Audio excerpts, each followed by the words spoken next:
What's up guys, welcome back to another video. Hope you're all doing well today, and welcome to the ranch for the second time actually. The first time I mostly done the outdoors track, and I believe I've very briefly touched on the Supercross and tried hitting this rhythm section on my left over and over again, trying to hit the big 5 all the way out. However, it's something that I find myself keep coming back to time and time again. And I thought, since we've got SMX around the corner, it'd be nice just to hop on, do some soupy, and just get a flow going, really. Now, last Supercross season, I was very torn between bike choices.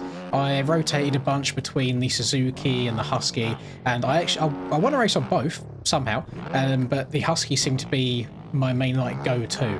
And it's only about the halfway point of this outdoor championship that I finally gave in to temptation, and I finally said, you know what, let's just try the KTM out, see how it goes. And I think since I started doing that, my results just have been getting better and better the more comfortable that I get on the bike as well. And I don't believe we're going to be getting another OEM update prior to next Supercross.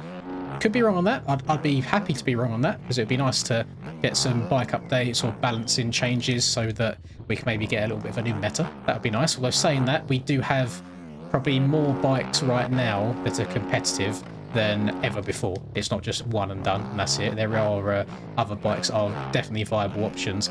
I think the KTM, this is 450 we're speaking about right now. The KTM is still, I believe, the fastest bike overall, which is why you see a lot of people riding them. But yeah, it'd be nice to see what I can do in Supercross if I'm on the fastest bike. Now, the KTM's biggest strength, for me at least personally, is how it gets out of the gate. I have been really good out of the gate on the back end of this outdoor season. However, all through Supercross and all through GPs, I just couldn't work it out. And I was just getting bad start after bad start. I feel like over 50% of my Supercross races, I probably ended up on the floor in turn 1. It just never seemed to go very well. So I feel like I was always constantly fighting from the back, which you don't want to do. And then obviously when I started doing worse as well, you don't care quite as much about the championship.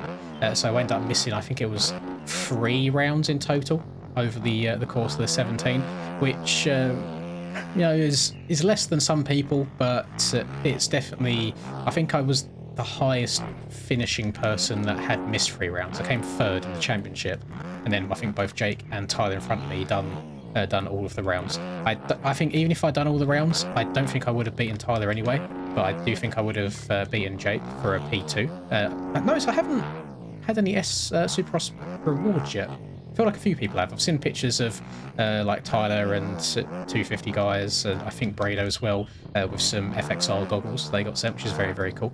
So yeah, waiting online. I think it's just a little trophy, or maybe a little FXR package as well. Maybe I should probably inquire, probably ask to see what's happening with that. But a very long-winded way of saying, if we don't get any different bikes ahead of the Supercross season, then probably I'll end up staying on the KTM and just seeing out right. Oh, can we 5 this? Go on, tab it, damn it. Oh, no, so close. You have to be so precise on that quad in to get that 5 out. I haven't hit it yet. I thought I downsided that really nicely that time. I don't think I stayed low enough on the quad. I went quite high, so I didn't have the forwards momentum as much. That was really close. This track, it's definitely underscaled. Rubes does like his 1-to-1 scaling a little bit more. I know when we do like aerial tracks and stuff for Supercross, it's a little bit bigger in terms of the scaling, just to first of all allow the track not to be quite as tight for 22 riders on the track at once. But then also, because we know how fast the bikes are, it definitely helps a little bit with the track being scaled up a bit. What I do like about Rubes' tracks, which I'd be interested to see the general public's point of view on this, is how he builds his berms. So these are not like aerial berms at all. You can't get this in here, get the bike cranked over in 3rd gear, wide open. Most of the time you do actually have to check up, slow down a little bit, and then cut down to get a good drive, which I think Supercross could lean more towards. And because of how that's built as well, I think it does open the door more. If you are trying to battle someone, you can then try diving up the inside, or maybe cutting down early to come underneath them, because there isn't just one fast way around the turn, which is wide open around the outside of it. So I'm intrigued to see what the upcoming Supercross season holds.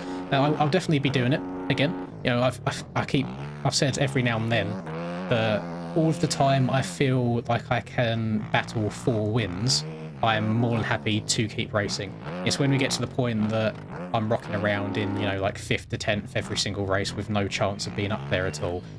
That's probably the point where I'll be like, you know what? I've had my time. Let's step back a little bit. Let's just watch rather than play. I do get a lot of enjoyment out of watching others play the game. I imagine it's probably not as immersive from a commentary standpoint when you're on like the third-person view cameras. Still wish that this game had a good way of doing a first-person view camera when you're spectating, rather than it being riding helmet cams with how boofed all of that is. But if you take outdoors, for example, when I'm done with my motos and you have to watch 250 Moto2 before we get to start our other one, I always like watching people like Reaper riding around the track, just seeing what they go through, and it's nice knowing that I'm not the only person that goes through the pain and suffering of trying to dodge people or getting taken out, etc. So there is definitely a level of enjoyment I get from watching others over competing myself. But yeah, again, any time that I feel like I can win, it will be nice to do so. I'm actually a little bit nervous in terms of this outdoors championship that we're in at the moment, because Tyler is a very, very good player on this game. The reason I'm not mentioning Cam at all is because I think Cam is a full race worth of points behind. So unless me and Tyler absolutely shit the bed, I can't see Cam coming back and winning the championship overall. But I mean, crazy things have happened. We could get very unlucky. We could have like game crashes or like PC issues, things of that nature. Could have a week where maybe we get unlucky and don't qualify. I mean, I was very, very nervous. I was actually sweating quite a lot over the qualifying at Dilla because there was some timing gate issues. I had 1 lap that counted, and it was about 5 seconds slower than my normal lap times, just because I wanted to stay dead center in the middle of the track everywhere to make sure I wasn't pushing any limits at all. I think I'd done something like 50 attempts between the half-an-hour practice that you get when the track releases, and then between that and the actual qualifying, yeah, about 50 laps, and 1 counted, and luckily I got in. There was people like Exhibit, for example, who didn't qualify. And so let's imagine we have another situation like that, and I'm one of the unlucky ones that doesn't quite manage to make it through. That's championship gone. That is game over. So yeah, I'm a little bit nervous because this generally could be the last chance I have of winning a full-on title, just with the way this season's shaped out. I feel like I'm quite lucky with how it's gone so far. The people have had like some bad rounds.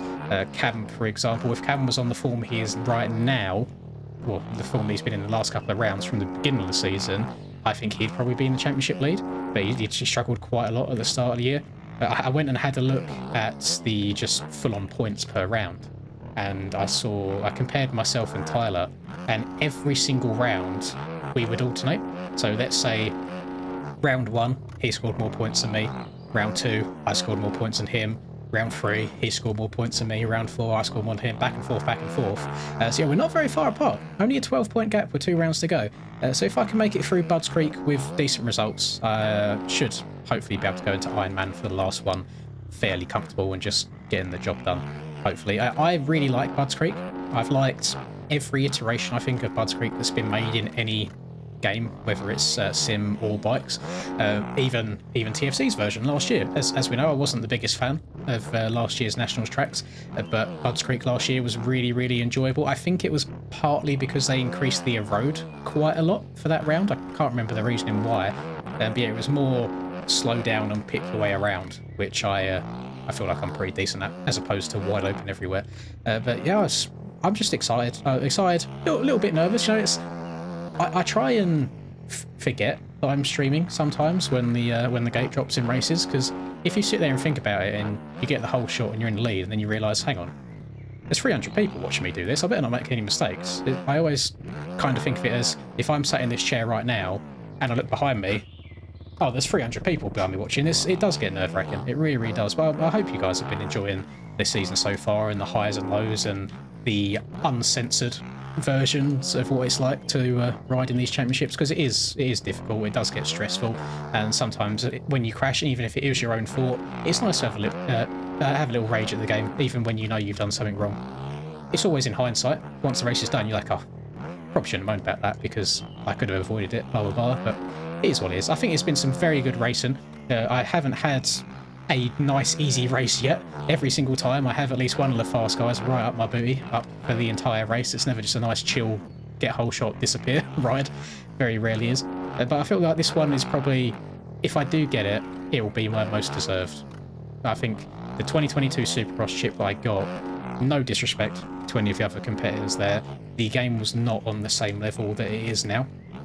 So yeah, I definitely think I value this one a little bit more, and it would be very nice, especially for the gram as well, to get some maybe like gold plated bike pits, and maybe like putting FXR at the top as well would be nice, especially with all the support they've given me recently. I would like to say, a lot of you asking for some more GoPro stuff. Now, I'm going to try my very, very best to get out and ride in as much as I can do. It's not going to be an every weekend thing. It might not even be an every fortnightly thing. It should be at least once a month, I'm hoping. That could all change during the actual winter months in the UK. Riding just comes to almost to a stop. The weather is just awful. I mean, like you go to... back in the day, we couldn't even do race meetings because you couldn't physically get the vans or the campers in the paddock because it was just too wet and everyone would get stuck anyway. So that's why meetings would get cancelled.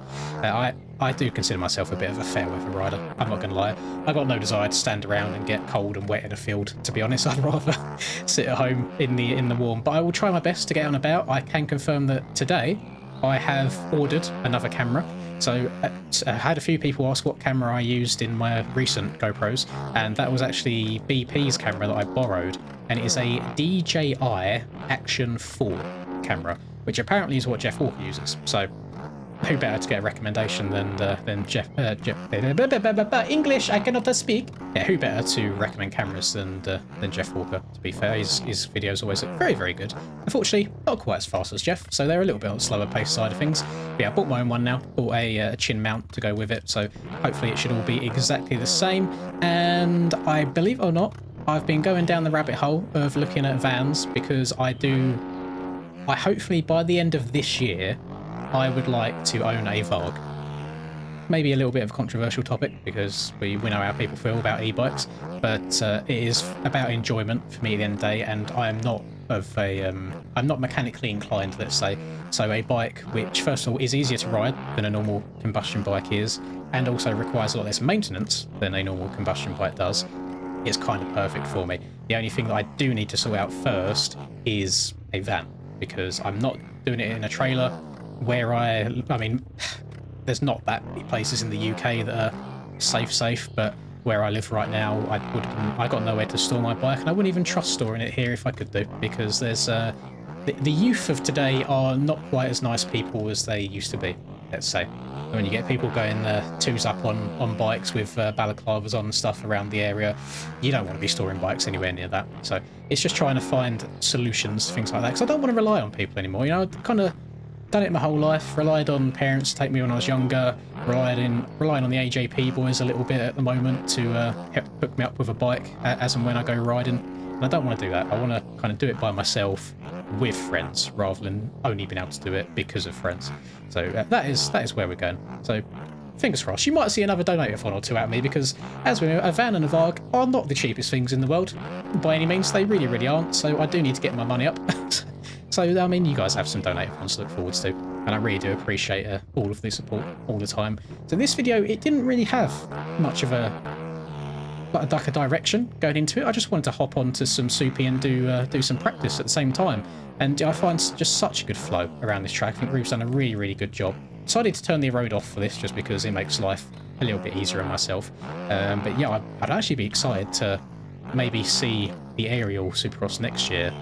Try some lower berms like this. I think they could be good fun. I mean, I'm very intrigued to see what happens like ruts and bump-wise after this year, because I think this year was a little bit of a test, and some tracks I really, really enjoyed how the ruts formed, and then other ones I thought like, oh, this is a little bit much. This is like basically riding a national but indoors. So yeah, very, very excited. Very excited to round off this outdoor season as well. So yeah, stick by in the last two rounds. We are racing this Friday, and we're also racing the Friday after that for the final two rounds. and we'll cross our fingers and our toes that we can get the job done. So thank you very much for watching. If you enjoyed, please do drop a like and subscribe to the channel if you're new. It's very much appreciated.